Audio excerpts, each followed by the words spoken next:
Hi friends, അസ്സലാമു അലൈക്കും. ഇന്ന് ഞാനൊരു ചിക്കൻ സ്പ്രിംഗ് റോളിൻ്റെ റെസിപ്പി ആയിട്ടാണ് വന്നിട്ടുള്ളത് കേട്ടോ. പെട്ടെന്ന് തന്നെ ഉണ്ടാക്കിയെടുക്കാൻ ഞാൻ കുറച്ചധികം ക്വാണ്ടിറ്റി ഉണ്ടാക്കുന്നുണ്ട്. ഞങ്ങൾ ഫ്രണ്ട്സ് എല്ലാവരും കൂടെ കൂടിയിട്ടുണ്ടായിരുന്നു. അപ്പോൾ അതിന് വേണ്ടിയിട്ട് കൊണ്ടുപോകാൻ വേണ്ടിയിട്ട് ഉണ്ടാക്കിയതാണ്. കുറച്ച് കൂടുതൽ റോൾ ഉണ്ടാക്കുന്നുണ്ട്. അപ്പോൾ നമുക്ക് അതിൻ്റെ റെസിപ്പി നോക്കിയിട്ട് വരാം. ഞാനിപ്പോൾ ഒരു വലിയ ബൗൾ വെച്ചിട്ടുണ്ട്. അതിലേക്ക് ഞാൻ ഓയിൽ ഒഴിച്ചെടുത്തിട്ടുണ്ട് കേട്ടോ. ഒരു 3 ടേബിൾ സ്പൂൺ ഓയിൽ ഒഴിച്ചെടുത്തിട്ട് ഇഞ്ചിയും വെളുത്തുള്ളിയും ചെറുതാക്കി അരിഞ്ഞത് ഒരു 2 ടേബിൾ സ്പൂൺ ഇഞ്ചിയും 2 ടേബിൾ സ്പൂൺ വെളുത്തുള്ളി രണ്ടും ചെറുതാക്കി അരിഞ്ഞത് ചേർത്ത് കൊടുത്തിട്ട് അതൊന്ന് ചെറുതായി മൊരിഞ്ഞ് വന്നാൽ അതിലേക്ക് ചിക്കൻ ചേർത്ത് കൊടുക്കുക. ചിക്കൻ ഞാനിപ്പോൾ 1 കിലോ ചിക്കനാണ് എടുത്തിട്ടുള്ളത്. അത് ചിക്കൻ്റെ ബ്രസ്റ്റ് പീസ് ചെറിയ ചെറിയ കഷ്ണങ്ങളാക്കി മുറിച്ചിട്ട് അതാണ് എടുത്തിട്ടുള്ളത്. അതിട്ടിട്ട് നന്നായിട്ട് ഇളക്കി യോജിപ്പിച്ച് കൊടുക്കുക. ഇളക്കി യോജിപ്പിച്ച് കൊടുത്തിട്ട് ചിക്കൻ ഒരു പിങ്ക് കളർ ഉണ്ടാവില്ലേ, അതൊന്ന് മാറിയിട്ട് ഒരു വൈറ്റ് കളർ ആവും. കണ്ടില്ലേ, ഇപ്പോൾ ഒരു വൈറ്റ് കളറായിട്ടുണ്ട്. ഈ സമയത്ത് അതിലേക്ക് പൊടികൾ ചേർത്ത് കൊടുക്കണം. ഇപ്പോൾ മഞ്ഞൾപ്പൊടി, മുളക് പൊടി, ഗരം മസാലപ്പൊടി, ക്രഷ്ഡ് ചില്ലി ഇതാണ് ചേർത്തിട്ടുള്ളത്. മഞ്ഞൾപ്പൊടി ഒരു ടീസ്പൂണും ഗരം മസാലപ്പൊടി 1 ടീസ്പൂണ്, അതുപോലെ ക്രഷ്ഡ് ചില്ലി 3 ടേബിൾ സ്പൂണും, പിന്നെ അതുപോലെ മുളക് പൊടി കാശ്മീരി ചില്ലിപ്പൊടി 2 ടേബിൾ സ്പൂണാണ് ചേർത്തിട്ടുള്ളത്. അതെല്ലാം ചേർത്തിട്ട് നന്നായിട്ട് മിക്സ് ചെയ്ത് കൊടുക്കുക. മിക്സ് ചെയ്തിട്ട് അടച്ച് വെച്ചിട്ട് നമുക്ക് വേവിക്കുക ചിക്കൻ. അപ്പോൾ ചിക്കനിൽ നിന്ന് കുറച്ച് വെള്ളമൊക്കെ ഇറങ്ങി വരും. അപ്പോൾ ആ വെള്ളം കൊണ്ട് ചിക്കൻ വെന്ത് കിട്ടുകയും ചെയ്യും. വേറെ വെള്ളം ഒഴിക്കേണ്ട ആവശ്യമില്ല. പിന്നെ കുറച്ച് ആവശ്യത്തിനുള്ള ഉപ്പ് ചേർത്ത് കൊടുക്കുക. ഉപ്പും ചേർത്തിട്ട് നന്നായിട്ട് ഇളക്കി യോജിപ്പിച്ച് കൊടുക്കുക. ഇനി നമുക്ക് അടച്ച് വെച്ച് വേവിക്കേണ്ട, തുറന്ന് വെച്ചിട്ട് തന്നെ ആ വെള്ളം വറ്റിച്ചെടുക്കണം. ഈ സമയത്ത് നമുക്ക് അതിലേക്ക് ചേർത്ത് കൊടുക്കേണ്ടത് സോയാ സോസാണ്. ഒരു 2 ടേബിൾ സ്പൂൺ സോയാ സോസ് ചേർത്ത് കൊടുക്കുക. അതും കൂടെ ചേർത്തതിന് ശേഷം നന്നായിട്ട് മിക്സ് ചെയ്ത് കൊടുക്കുക. മിക്സ് ചെയ്തിട്ട് നമുക്ക് ഈ വെള്ളമൊക്കെ ഒന്ന് വറ്റി വരണം. അപ്പോൾ തുറന്ന് വെച്ചാൽ മതി. അപ്പോൾ വെള്ളം പെട്ടെന്ന് വറ്റി കിട്ടും. ചിക്കൻ പെട്ടെന്ന് വെന്ത് കിട്ടും. ബ്രസ്റ്റ് പീസാണല്ലോ, പിന്നെ അതുപോലെ ചെറിയ പീസാക്കി കട്ട് ചെയ്തിട്ടുള്ളതല്ലേ. അപ്പോൾ ചിക്കൻ വെന്ത് വന്നിട്ടുണ്ട്. ഇനി നമുക്കതിലേക്ക് 3 സവോള ചെറുതാക്കി അരിഞ്ഞതാണ്, ഒരു മീഡിയം സൈസിലെ സവോള ചെറുതാക്കി അരിഞ്ഞത് അത് ചേർത്ത് കൊടുക്കുക. പിന്നെ ഒരു ക്യാപ്സിക്കം, വലിയൊരു ക്യാപ്സിക്കം തന്നെ എടുക്കുക. അതിപ്പോൾ എൻ്റെ കയ്യിൽ റെഡ് ഉണ്ടായിരുന്നു, അതുകൊണ്ട് റെഡ് കട്ട് ചെയ്തെടുത്താണ്. നിങ്ങളതിൽ ഗ്രീനോ ഉള്ളതെന്നുണ്ടെങ്കിൽ അത് മതി. അത് ചെറുതാക്കി കട്ട് ചെയ്തിട്ട് അത് ചേർത്ത് കൊടുക്കുക. പിന്നെ ഒരു 2 ക്യാരറ്റ്, 2 വലിയ ക്യാരറ്റ് നമുക്ക് തോലൊക്കെ കളഞ്ഞിട്ടൊന്ന് ഗ്രേറ്റ് ചെയ്തെടുത്തതാണ്. അതും കൂടെ ചേർത്തിട്ട് എല്ലാം കൂടെ മിക്സ് ചെയ്ത് കൊടുക്കുക. ഇപ്പോൾ നമ്മൾ ഉള്ളിയും ക്യാപ്സിക്കം ക്യാരറ്റും ഒക്കെ ചേർത്തിട്ടുണ്ട്. അതൊന്നും വേവേണ്ട ഒരു വെജിറ്റബിൾസ് അല്ലല്ലോ, ഒന്ന് മിക്സ് ചെയ്തെടുത്താൽ മതി. എന്നിട്ട് എല്ലാം കൂടെ മിക്സ് ചെയ്തതിന് ശേഷം ഒന്ന് അടച്ച് വെക്കുക. 2-3 മിനിറ്റ് നേരം ഒന്ന് അടച്ച് വെക്കുക. അടച്ച് വെച്ചിട്ട് വീണ്ടും നമ്മൾ തുറന്നതിന് ശേഷം നമുക്കതിലേക്ക് കെച്ചപ്പ് ചേർത്ത് കൊടുക്കണം. നമ്മൾ ടൊമാറ്റോ സോസ് ഉണ്ടല്ലോ, അത് ചേർത്ത് കൊടുക്കണം. അതൊരു 3 ടേബിൾ സ്പൂണ് ടൊമാറ്റോ സോസും കൂടെ ചേർത്തിട്ട് നന്നായിട്ട് ഇളക്കി മിക്സ് ചെയ്ത് കൊടുക്കുക. മിക്സ് ചെയ്തിട്ട് ഈ സമയത്ത് ഉപ്പൊക്കെ ഉണ്ടോ എന്നുള്ളത് നോക്കുക. ഉപ്പില്ലാന്നുണ്ടെങ്കിൽ കുറച്ച് ഉപ്പൊക്കെ ചേർത്ത് കൊടുക്കുക കേട്ടോ. നമ്മളതിൽ സോസ് ചേർത്തിട്ടുണ്ട്, അതുകൊണ്ട് ഉപ്പ് നിങ്ങൾ നോക്കിയിട്ട് വേണം ചേർത്ത് കൊടുക്കാൻ വേണ്ടിയിട്ട്. അവസാനം നമുക്കതിലേക്ക് ഒറിഗാനോ ചേർത്ത് കൊടുക്കണം. 1 ടീസ്പൂൺ ഒറിഗാനോ ചേർത്ത് കൊടുക്കുക. ഇപ്പോൾ നിങ്ങളതിൽ ഒറിഗാനോ ഇല്ലാന്നുണ്ടെങ്കിൽ ചേർത്ത് കൊടുക്കണ്ട. നിങ്ങളതിൽ മല്ലിയില ഉണ്ടെന്നുണ്ടെങ്കിൽ അത് ചെറുതാക്കി അരിഞ്ഞിട്ട് അത് ചേർത്ത് കൊടുത്താലും മതിയിട്ടാ. നമ്മൾ മസാല റെഡി ആയിട്ടുണ്ട്, നമുക്കത് മാറ്റി വെക്കാം. ഇനി ഇതിന് സ്പ്രിംഗ് റോളിന് ആവശ്യമുള്ള ഷീറ്റ് തയ്യാറാക്കണ്ടേ. അതിന് വേണ്ടിയിട്ട് ഞാനിപ്പോൾ ഒരു ബൗളിൽ 3 കപ്പ് മൈദപ്പൊടിയാണ് എടുത്തിട്ടുള്ളത്. ആ മൈദപ്പൊടിയിലേക്ക് ആവശ്യത്തിനുള്ള ഉപ്പ് ചേർത്ത് കൊടുക്കുക. പിന്നെ ഒരു 3 ടേബിൾ സ്പൂൺ ഓയിൽ, സാധാ ഓയിൽ ചേർത്ത് കൊടുക്കുക. ഈ പൊടിയിലേക്ക് തന്നെ ചേർത്ത് കൊടുത്തതിന് ശേഷം കൈ വെച്ചിട്ട് നന്നായിട്ട് യോജിപ്പിച്ച് കൊടുക്കുക. ഈ ഓയിലും പിന്നെ അതുപോലെ ഉപ്പൊക്കെ നന്നായിട്ട് ഈ പൊടിയിൽ യോജിക്കാൻ വേണ്ടിയിട്ടാണ്. ഇത് നമ്മൾ സാധാരണ ചപ്പാത്തിക്ക് കുഴക്കണത് പോലെ സാധാ വെള്ളം, പച്ചവെള്ളം ഉപയോഗിച്ചിട്ട് നന്നായിട്ട് കുഴച്ചെടുക്കുക. വെള്ളം ഒഴിക്കുമ്പോൾ കുറേശ്ശെ ആയിട്ട് വെള്ളം ഒഴിച്ചിട്ട് കുഴച്ചെടുക്കുക. ഒന്നിച്ച് കുറേ വെള്ളം ഒഴിച്ചിട്ടുണ്ടെങ്കിൽ വെള്ളം കൂടിപ്പോയാൽ പിന്നെ നമുക്ക് പൊടി ഇട്ടിട്ട് ആകെ കുഴപ്പമാവും. അപ്പോൾ അതുകൊണ്ട് കുറേശ്ശെ വെള്ളം ഒഴിച്ചതിന് ശേഷം നന്നായിട്ട് സ്മൂത്തായിട്ട് കുഴച്ചെടുക്കുക. കുഴച്ചെടുത്തതിന് ശേഷം ഒരു 10 മിനിറ്റ് നേരം ഒന്ന് റെസ്റ്റ് ചെയ്യാൻ വേണ്ടിയിട്ട് നമുക്ക് മാറ്റി വെക്കാം. അതിന് ശേഷമാണ് നമുക്ക് അതിൻ്റെ ഷീറ്റ് തയ്യാറാക്കാൻ വേണ്ടിയിട്ടുള്ളത്. നമ്മൾ കുഴച്ച് റെഡിയാക്കി വെച്ചിട്ടുണ്ട്. ഇനി ഒരു 5-10 മിനിറ്റ് നേരം നമുക്ക് റെസ്റ്റ് ചെയ്യാൻ വേണ്ടിയിട്ട് മാറ്റി വെക്കാം.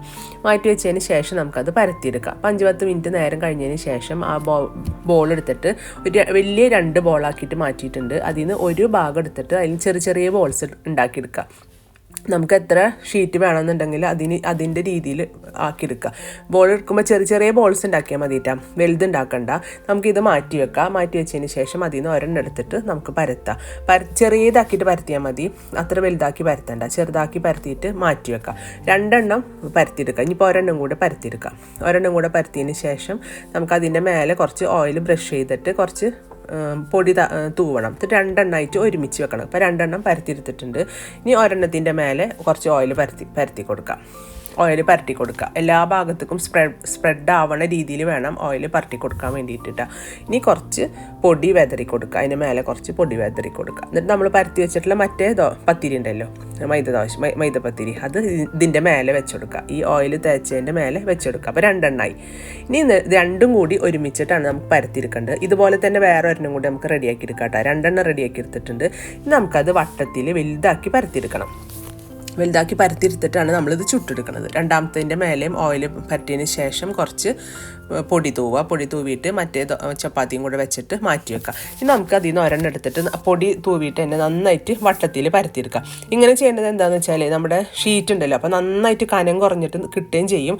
ഒരു അറ്റ് എ ടൈം നമുക്ക് 2 ഷീറ്റ് ഉണ്ടാക്കിയെടുക്കാൻ വേണ്ടിയിട്ട് പറ്റും. നിങ്ങൾ ചെയ്യുമ്പോൾ എല്ലാ ഉരുളകളും ഇതുപോലെ 2 എണ്ണാക്കി വെക്കുക, ഒട്ടിച്ച് വെക്കുക. എന്നിട്ട് പരത്തിയെടുത്തിട്ട് പെട്ടെന്ന് ചുട്ടെടുത്താൽ മതി. നന്നായിട്ട് വലുതാക്കിയിട്ട് പരത്തിയെടുക്കുക. വലുതാക്കി പരത്തിയെടുത്തതിന് ശേഷം നന്നായിട്ട് ചൂടായ തവയിലിട്ടിട്ട് ജസ്റ്റ് അങ്ങോട്ടും ഇങ്ങോട്ടും ഒന്ന് മറിച്ചിട്ടാൽ മതി, ഒന്ന് വാട്ടിയെടുത്താൽ മതി. ചപ്പാത്തി ചുടണ പോലെ ഭയങ്കരമായിട്ട് അങ്ങനെ ചുട്ടെടുക്കൊന്നും വേണ്ട കേട്ടോ. അപ്പോൾ തന്നെ അത് പൊളിഞ്ഞിങ്ങനെ പോരും. അപ്പോൾ പാൻ ചൂടായതിന് ശേഷം ഒരെണ്ണം നമ്മൾ പരത്തിയത് ഒരെണ്ണം ഇട്ടിട്ട് ഒന്ന് അങ്ങോട്ടും ഇങ്ങോട്ടും ഒന്ന് മറിച്ചിട്ട് കൊടുക്കാം. നന്നായിട്ട് ഇങ്ങനെ ബ്രൗൺ കളർ ആവേണ്ട ആവശ്യമൊന്നുമില്ല. പിന്നെ ചെറുതായിട്ടൊരു ബ്രൗൺ കളർ വന്നെന്ന് വെച്ചിട്ട് കുഴപ്പമൊന്നുമില്ല.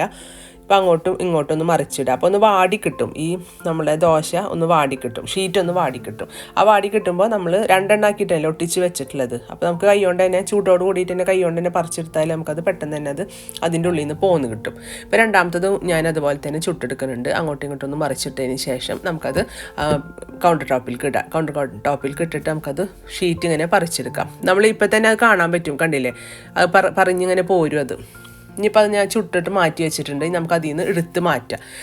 ഇപ്പോൾ നിങ്ങൾക്ക് ഞാൻ കാണിച്ചു തരാം. കണ്ട ഈസി ആയിട്ട് അത് പറഞ്ഞു പോരുന്നത്. ഇപ്പോൾ നമ്മൾ 2 എണ്ണം പരത്തിയിട്ടുള്ളൂ, പക്ഷേ 4 ഷീറ്റ് നമുക്ക് കിട്ടിയിട്ടുണ്ട്. ഇതുപോലെ നമുക്ക് എല്ലാ ഉരുളകളും ആദ്യം പരത്തിയിട്ട് ഷീറ്റാക്കിയിട്ട് മാറ്റി വെക്കാം. ഇത് നിങ്ങൾക്ക് ഇതുപോലെ ഷീറ്റുകൾ ഉണ്ടാക്കിയിട്ട് സിബ്ലോക്ക് കവറിലാക്കിയിട്ട് ഫ്രിഡ്ജിൽ സൂക്ഷിച്ച് വെക്കാം. അല്ലാന്നുണ്ടെങ്കിൽ ഫ്രീസറിൽ സൂക്ഷിച്ച് വെക്കാം കേട്ടോ. നമുക്ക് സ്പ്രിംഗ് റോളോ പിന്നെ അതുപോലെ സമൂസ എന്ത് വേണമെന്നുണ്ടെങ്കിലും ഇതിൽ വെച്ചിട്ട് നമുക്ക് ഉണ്ടാക്കിയെടുക്കാവുന്നതുള്ള ഈസി ആയിട്ട് നമുക്ക് ചെയ്തെടുക്കാൻ പറ്റും. ഇനി നമുക്ക് ഷീറ്റ് ഉണ്ടാക്കാൻ തുടങ്ങാം. നമുക്ക് ചില ദോശകൾ ഇതുപോലെ ബ്രൗൺ കളറായി വന്നിട്ടുണ്ടായിരുന്നു. അപ്പോൾ അത് ഭാഗത്തേക്ക് വെച്ചിട്ട് അടിഭാഗം പ്ലെയിനായ ഭാഗത്തേക്ക് ആക്കിയാൽ മതിയിട്ടാ. സാധാരണ നമ്മൾ സ്പ്രിംഗ് റോള് ചെയ്യുന്ന പോലെ ഉരുട്ടിയെടുത്തിട്ട് ഉണ്ടാക്കിയെടുക്കുക. ഞാനിപ്പോൾ സാധാ പച്ചവെള്ളം വെച്ചിട്ട് തന്നെ ഒട്ടിക്കുന്നത്, മൈദ ഒന്നും കലക്കിയെടുത്തിട്ടില്ല. അങ്ങനെ തന്നെ ഒട്ടിച്ചാൽ നന്നായിട്ട് ഒട്ടിക്കിട്ടും കേട്ടോ. കണ്ടില്ലേ, അതുപോലെ എല്ലാതും നമുക്ക് ചെയ്തെടുക്കാം. സാധാരണ അതിൽ മസാല വെച്ചതിന് ശേഷം അങ്ങോട്ടും ഇങ്ങോട്ടും മറിച്ചിട്ട് റോള് ചുറ്റുന്നത് ഇപ്പോൾ എല്ലാവർക്കും അറിയുന്ന കാര്യം തന്നെയാണ്. അതുപോലെ ചുറ്റിയെടുക്കുക. അപ്പോൾ നമ്മൾ ചുറ്റിയെടുക്കുമ്പോൾ വെള്ളം തൊട്ടാൽ മതി, പിന്നെ മൈദപ്പൊടി കലക്കിയിട്ട് തൊട്ടേണ്ട ആവശ്യമൊന്നുമില്ല. സാധാ പച്ചവെള്ളം എല്ലാ ഭാഗത്തും ഇങ്ങനെ തൊട്ടതിന് ശേഷം അപ്പോൾ നന്നായിട്ട് തന്നെ ഒട്ടിക്കിട്ടും, ഒരു കുഴപ്പവും ഇല്ല കേട്ടോ.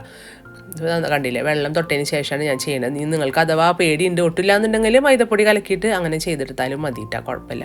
ഇതേപോലെ നമുക്ക് എല്ലാ റോളും ചെയ്തെടുക്കാം. എല്ലാ റോളും ചെയ്തെടുത്തതിന് ശേഷം ഞാനിപ്പോൾ ഇത് ഇന്ന് പൊരിക്കണില്ല, നാളെയാണ് ഇപ്പോൾ ഞങ്ങളുടെ പാർട്ടി. അപ്പോൾ അതുകൊണ്ട് നാളെ രാവിലെ പോകുമ്പോഴാണ് പൊരിക്കുള്ളൂ. ഇന്നിപ്പോൾ ഞാനൊരു സിബ്ലോക്ക് കവറിലാക്കിയിട്ട് ഫ്രിഡ്ജിൽ വെക്കുള്ളൂ. കുറച്ച് നിങ്ങൾക്ക് വേണ്ടിയിട്ട് കുറച്ച് പൊരിച്ച് കാണിച്ചു തരാം. കണ്ടില്ലേ, ഇപ്പോൾ എല്ലാം റെഡിയാക്കി എടുത്തിട്ടുണ്ട്.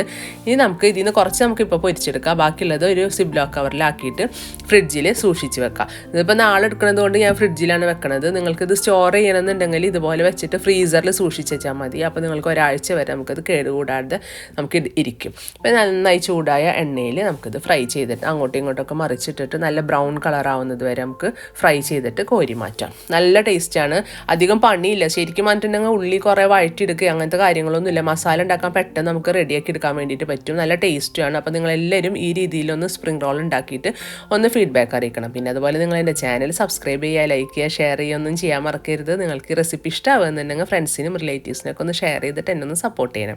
അപ്പോൾ നല്ലോണം ബ്രൗൺ കളറായി വന്നിട്ടുണ്ട്. നമുക്കത് കോരി ഒരു പ്ലേറ്റിലേക്ക് മാറ്റി കൊടുക്കാം. നല്ല ചൂടോടെ കഴിക്കാൻ നല്ല ക്രിസ്പി ആയിട്ട് നല്ല ടേസ്റ്റായിട്ട് കഴിക്കാൻ. ചൂടാറി പോയിട്ടുണ്ടെങ്കിൽ എന്തായാലും മൈദപ്പൊടിയൊക്കെ എല്ലാം ഒന്ന് തളർന്നിരിക്കും. എന്നാലും ടേസ്റ്റിന് യാതൊരു കുറവില്ല, നല്ല ടേസ്റ്റ് ഉണ്ടായിരുന്നു. അപ്പോൾ ഇതുപോലെ നിങ്ങളെല്ലാവരും ട്രൈ ചെയ്തിട്ട് ഫീഡ്ബാക്ക് അറിയിക്കണം.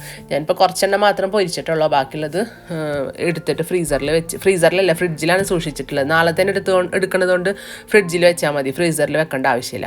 കുറച്ചധികം ദിവസം നമ്മൾ വെക്കുന്നുണ്ടെങ്കിൽ ഫ്രീസറിൽ വേണം സൂക്ഷിക്കാൻ വേണ്ടിയിട്ട്, അല്ലാന്നുണ്ടെങ്കിൽ അതിൻ്റെ മസാല ഒക്കെ കേടായി പോകും. അപ്പോൾ നിങ്ങൾ ട്രൈ ചെയ്തിട്ട് ഫീഡ്ബാക്ക് അറിയിക്കാൻ മറക്കരുത്. ഇനി നല്ലൊരു റെസിപ്പി ആയിട്ട് വീണ്ടും കാണാം.